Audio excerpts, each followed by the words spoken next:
This month marks the end of an era in Queensland's lucrative sugar industry. Ian Ballantyne is stepping down as CEO of Canegrowers after more than 19 years at the helm. The former Army officer helped transform the organisation into a leading research, trade and advisory business. Francine Norton spoke to Ian Ballantyne about his time at the top. Ian Ballantyne, you've been at the helm of Canegrowers for almost 20 years. Did you ever imagine that you'd be here for so long? Oh, absolutely not. I knew very little about sugar when I arrived here. I saw it as an opportunity in Brisbane, an opportunity to step after I left the Army and left other lives. But no, I have a 5-year contract which is due to expire shortly. What were the biggest issues facing the sugar industry when you took up the job? The industry grew quite dramatically in the first 5 or 6 or 7 years that I was here, to one which produced 25 million tonne of cane to one which produced over 40 million. That over-expansion, if you like, then caught up with us in the early part of this century, and we saw prices drop around the world, and we saw a great contraction of the industry. We went from 6,500 farmers in that period around 2000 or 2001, back today to about 3,500 to 3,700 farmers.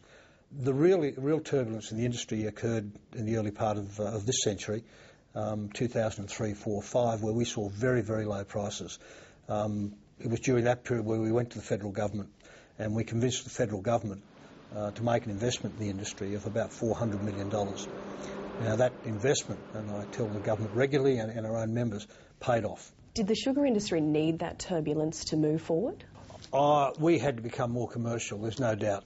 We now have a marketing body that doesn't have millers and growers involved. It's focused absolutely on a commercial outcome.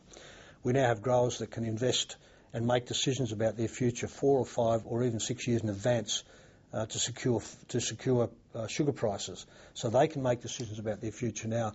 Having said that, that doesn't make it any easier for the individuals who are affected. Are there any outstanding issues that you wish you could have resolved? There are dozens and dozens. I would like to have seen the conclusion of what is going to be quite a substantial period of change among the milling fraternity now. We've seen the change among growers, but we're now seeing milling companies reorganise. The takeover of the CSR sugar division by Wilmar is pending, and we're going to have an involvement in that. And I think over the next couple of years we're going to see some more value adding in this industry, which I hope and I believe can benefit directly growers. So they're the sorts of things that I guess I'd like to be involved in, but I'll be watching from the side, and perhaps in some way I might get a chance to have an involvement, who knows. The industry is fighting to restructure reef regulations. What would you like to see come out of that? I'd like to see, in the first case, us be better at communicating what we do already. We haven't done that well. And there's been a willingness, I guess, for the community to believe that farmers somehow are not good husbanders of the land, and I don't think we've managed that end particularly well. We will certainly have to comply with the new regulations. My goal has certainly been to make those regulations practical and to have as little impact on our productivity as possible. But I view, and I've got a view now, that our farmers are probably the best in the world at what they do.